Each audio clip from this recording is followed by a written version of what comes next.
ઓમ નમઃ શિવાય. અધ્યાય 27. ત્રયંબકેશ્વર મહિમા. ઋષિ બોલ્યા, હે મહાભાગ્યસુતજી, જળ સ્વરૂપ ગંગાજીની ઉત્પત્તિ ક્યાંથી થઈ, પછી તેમનો મહિમા કઈ રીતે પ્રસિદ્ધ થયો તે પણ કહો. જ્યારે ગૌતમની સાથે કપટ કર્યું હતું તે ઋષિનું શું થયું, આ બધું સારી રીતે વર્ણવો. સુતજી બોલ્યા, હે ઋષિઓ, ગૌતમ મહર્ષિએ ગંગાજીને જળ રૂપે દર્શન આપવાને માટે કહ્યું તો બ્રહ્મગીરી ઉપર ઉગેલા ગુલુર વૃક્ષની શાખામાંથી નીકળીને જળ રૂપે ગંગાજી વહેવા લાગ્યા. આ રીતે વર્ણન કરીને મહર્ષિએ શિષ્ય સાથે સ્નાન કર્યું. એ પછી ગૌતમની સાથે શત્રુતા કરનાર પણ સ્નાન કરવાને માટે આવ્યા. તો એ સમયે શ્રી ગંગા લુપ્ત થઈ ગયા. ત્યારે તો ગૌતમ આશ્ચર્યચકિત થઈને પ્રાર્થના કરવા લાગ્યા, હે માતેશ્વરી, આપ કૃપા કરો. સ્નાનાર્થે જે લોકો આવે તે અહંકાર પરાયણ હોય, સજ્જન હોય કે દુર્જન હોય, આપ તો મારી તપસ્યાના પ્રભાવથી આ લોકોને પણ દર્શન આપો. આ પ્રમાણે ગૌતમે પ્રાર્થના કરવાને કારણે આકાશવાણી થઈ કે, હે મુનિ, આ લોકો મારા દર્શનને અધિકારી નથી, બીજાના ઉપકારને મિટાવનાર દુરાચારી લોકો છે. આ સાંભળીને ગૌતમે કહ્યું, હે દેવી, મહાત્માઓ તો સજ્જન દુર્જન બંને ઉપર ઉપકાર કરનારા હોય છે, એથી બધા ઉપર કૃપા કરીને દર્શન આપો. ત્યારે ફરી આકાશવાણી થઈ કે, હે મુનીશ્વર, તમે સત્ય કહી રહ્યા છો, પરંતુ એમણે પણ પોતાના પાપોનું પ્રાયશ્ચિત કરવું જોઈએ, ત્યારે તેમને દર્શન થશે. જે લોકો આ રીતે પ્રાયશ્ચિત કરે, આમના ચરણમાં પ્રથમ આવીને અને આજ્ઞા પ્રાપ્ત કરીને 101 બ્રહ્મગીરીની પરિક્રમા કરે. આ રીતે આકાશવાણી એ લોકોને પણ સાંભળી. ત્યારે તેઓ શ્રી ગૌતમના ચરણે આવ્યા, પોતાની અપરાધોને માટે ક્ષમા માગવા લાગ્યા. જ્યારે મહર્ષિની આજ્ઞાથી તેમણે બ્રહ્મગીરીની પરિક્રમા કરી ત્યારે ગંગાજીના તેમને દર્શન થયા. એ સ્થાનનું નામ ત્યારથી કુશાવર્ત નામથી પ્રસિદ્ધ છે. આ સાંભળીને ઋષિઓએ પૂછ્યું કે, હે સુતજી, અમે તો સાંભળ્યું છે કે ગૌતમે આ મુનિઓને શાપ આપ્યો હતો, એમાં જે સત્ય હોય એ જ અમને કહો. સુતજી બોલ્યા, હે ઋષિઓ, સાંભળો. જ્યારે એ બનાવટી ગાયનું ગૌતમથી મૃત્યુ થયું ત્યારે એ મુનિઓએ સર્વ જગ્યાઓએ પ્રસિદ્ધ કર્યું કે ગૌતમે ગૌ હત્યા કરી છે. ત્યારે શિવભક્ત ગૌતમે જાણી લીધું હતું કે એ બનાવટી ગાય હતી.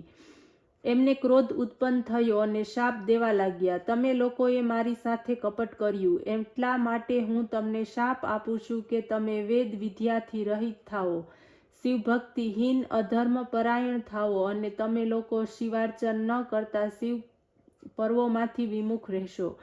સુતજી બોલ્યા, આ રીતે શાપ આપીને ગૌતમ પોતાના આશ્રમ ઉપર આવીને આરાધના કરવા લાગ્યા. પછી મુનિઓ આ પ્રમાણે શાપ પ્રાપ્ત કરીને શિવ ધર્મોથી વિમુખ થઈને કાંચી નગરમાં ચાલ્યા ગયા.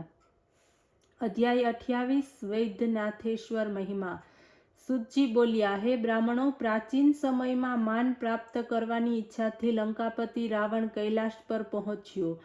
શ્રદ્ધાની સાથે ભગવાન શંકરને પ્રણામ કર્યા, પરંતુ શંકર ભગવાન પ્રસન્ન થતા ન દેખાયા. ત્યારે એણે એમને પ્રસન્ન કરવાને માટે એક ખાડો ખોદ્યો, એમાં અગ્નિ મૂક્યો અને એની નજીકમાં શિવને સ્થાપ્યા. પછી ગરમીમાં પંચાગ્નિ તપી, વર્ષામાં પાણીમાં રહીને તથા ઠંડીમાં ઠંડીની પરવા કર્યા વગર કઠિન તપ કરવા લાગ્યો, તો પણ તે સફળ ન થયો. ત્યારે તે રાક્ષસપતિ તે પોતાનું મસ્તક કાપીને ચડાવવા લાગ્યો, તો પણ સદાશિવ પ્રસન્ન ન થયા. આખરે એણે પોતાનું 10મું મસ્તક કાપવાની ઈચ્છા કરી. એ જ સમયે શિવજી સંતુષ્ટ થઈને પ્રગટ થયા. સદાશિવે પોતાની કૃપા દ્વારા એના બધા જ મસ્તક જેમ હતા તેમ કરી દીધા અને એને પરાક્રમ પ્રદાન કર્યું. શિવજીને પ્રસન્ન જાણીને રાવણ નમ્રતાથી પ્રાર્થના કરવા લાગ્યો કે, હે નાથ, આપ મારા ઉપર પ્રસન્ન છો તો મારી સાથે લંકા પધારો અને મને કૃતાર્થ કરો. આટલું સાંભળીને શિવજી બોલ્યા, હે લંકેશ્વર, મારી આજ્ઞાથી મારા સ્વરૂપમય આ જ્યોતિર્લિંગને ત્યાં લઈ જાઓ, પરંતુ માર્ગમાં કોઈ પણ સ્થાન ઉપર એને મૂકશો નહીં, નહીંતર તે ત્યાંથી આગળ જશે નહીં. સુતજી બોલ્યા કે આ પ્રમાણે સાંભળીને રાવણે શિવે આપેલા જ્યોતિર્લિંગને લઈને લંકા તરફ ચાલ્યો. ત્યારે ચાલતા ચાલતા શિવજીની ઈચ્છાથી એને લઘુશંકા કરવાની ઈચ્છા થઈ. ત્યારે રાવણે તે લિંગ કોઈ ગોવાળિયાને સોંપ્યું અને પોતે લઘુશંકા કરવા ગયો. તે ગોવાળિયાએ તે ઘડી તો લિંગને બરાબર ઊંચકીને રાખ્યું, પરંતુ અધિક વજનને કારણે તે તેની સ્થિર રાખી ન શક્યો. એને આખરે પૃથ્વી ઉપર તેને મૂકી દીધું. શિવ તો ત્યાં સ્થિર થઈ ગયું. શિવલિંગ તો ત્યાં સ્થિર થઈ ગયું. પછી તો રાવણે શિવની સ્તુતિ કરી, શિવની પાસેથી વરદાન માગ્યું. પછી લંકા તરફ તે ચાલવા માંડ્યો. આ જ લિંગ વૈદ્યનાથ નામથી પ્રસિદ્ધ થયું, જે સર્વથી અભિષ્ટ સિદ્ધિ આપનાર તેમજ ભોગ અને મોક્ષ બંનેને આપનાર છે. રાવણે પોતાના મહેલમાં જઈને શિવની પાસેથી વરદાન પ્રાપ્તિની કથા કહી સંભળાવી. રાવણને શિવજીની પાસેથી વરદાન મેળવ્યું એમ સાંભળીને દેવતાઓ અને મુનિઓ અત્યંત વ્યાકુળ થઈ ગયા અને વિચારવા લાગ્યા, એ દુષ્ટ તો અમારો સ્વાભાવિક શત્રુ છે. પછી તે મહાદેવજીના વરદાનથી અમને તે વધારે દુઃખી કરશે. એનાથી બચવાનો ઉપાય તો હવે કેવળ એનાથી છુપાઈને જ રહેવાનો છે. તે સમયે દેવર્ષિ નારદ આવ્યા. ત્યારે તેમને દેવતા ઋષિઓએ પૂછ્યું, હે દેવર્ષિ, હવે અમારે રાવણથી કેવી રીતે બચવું? એને વરદાન પ્રાપ્ત કરવાથી અમે અધિક દુઃખી થયા છીએ. આ સાંભળીને નારદજી બોલ્યા, હે દેવતાઓ તથા ઋષિઓ, ધૈર્ય ધારણ કરો. આનો ઉપાય હું હમણાં જ ભગવાન શંકરની પાસે જઈને કહું છું. આટલું કહીને નારદ તો લંકામાં ગયા. ત્યારે રાવણે નારદજીને આવેલા જોઈને તેમનો સત્કાર કર્યો, આસન ઉપર બેસાડ્યા. નારદ બોલ્યા, હે રાક્ષસરાજ, આપ શિવના પૂર્ણ ભક્ત છો તેમજ મંગળરૂપ છો. હવે આપ કહો કે આપને આ પ્રકારની સિદ્ધિ કેવી રીતે પ્રાપ્ત થઈ? એનો ઇતિહાસ હું સાંભળવાની ઈચ્છા રાખું છું. રાવણે નારદના વચનો સાંભળીને સિદ્ધિ પ્રાપ્ત કર્યાનું સર્વ વૃત્તાંત કહી સંભળાવ્યું. પછી બોલ્યો, હે નારદ, હવે તો હું સદાશિવને પોતાની અનુકૂળ જાણીને ત્રણેય લોકો મારે આધીન કરવાની ઈચ્છા રાખું છું. ત્યારે નારદે કહ્યું, હે દાનવેન્દ્ર, હું તમારા હિતની વાત કહું છું. એને માનવાથી તમે જરૂર સુખી થશો. સાંભળો, શિવે આપેલું વરદાન તો નકામું છે. શિવનું કથન તો સત્ય થયું ક્યારેય જોવા મળ્યું નથી. એટલા માટે સર્વપ્રથમ તમે શિવને હાનિ પહોંચાડવાનો પ્રયત્ન કરો, પછી ત્રણેય લોકો ઉપર વિજય પ્રાપ્ત કરશો. આ રીતે નારદજીના વચનો સાંભળીને રાવણે પોતાના હિત માની લીધું અને એ જ સમયે કૈલાસ ઉપર પહોંચ્યો. બંને હાથોથી કૈલાસને હલાવવા લાગ્યો. શિવજી કૈલાસને હલતો જોઈને વિસ્મય પામતા બોલ્યા, આજે આ કૈલાસ આટલો બધો કેમ હલે છે? આ સાંભળીને શિવ પાર્વતીજી હસી પડ્યા અને બોલ્યા, હે દેવ, આપના શિષ્યો પોતાના ગુરુની ઘણી સારી સેવા કરે છે. આપ દ્વારા ભક્ત રાવણને બળશાળી બનાવવાનું આ ફળ છે. પાર્વતી પાસેથી આવું સાંભળીને ભગવાન શંકર રાવણને કહેવા લાગ્યા, અરે મંદમતી નીચ રાવણ, આટલું અભિમાન કરવું સારું નહીં. યાદ રાખ, મારો અપરાધ કરનારની તારી આ ભુજાઓને કાપનારો કોઈને કોઈ બળવાન પુરુષ જન્મ લેનાર છે. આ પ્રમાણે ભગવાન શંકરના શાપને કારણે રાવણ પ્રસન્ન થતો પોતાની લંકામાં પહોંચ્યો. ત્યારે એણે દ્રઢ પ્રતિજ્ઞા કરી કે હું ત્રૈલોક્યને વશ કરીને છોડીશ. ત્યારે તેણે પોતાના પરાક્રમથી દાનવ, ગાંધર્વ, યક્ષ વગેરે સર્વને પોતાના વશમાં કરી લીધા. અધ્યાય 29 દારૂકા રાક્ષસીનું વૃત્તાંત. સૂતજી બોલ્યા કે હે બ્રાહ્મણો, હવે હું આપને નાગેશ્વર નામના જ્યોતિર્લિંગની કથા સંભળાવું છું. પ્રાચીન સમયમાં એક દારૂક દાનવ થયો. એની સ્ત્રી દારૂકા નામની રાક્ષસી હતી. બંને સ્ત્રી પુરુષ દુર્ગાના આપેલા સુંદર વનમાં રહેતા હતા.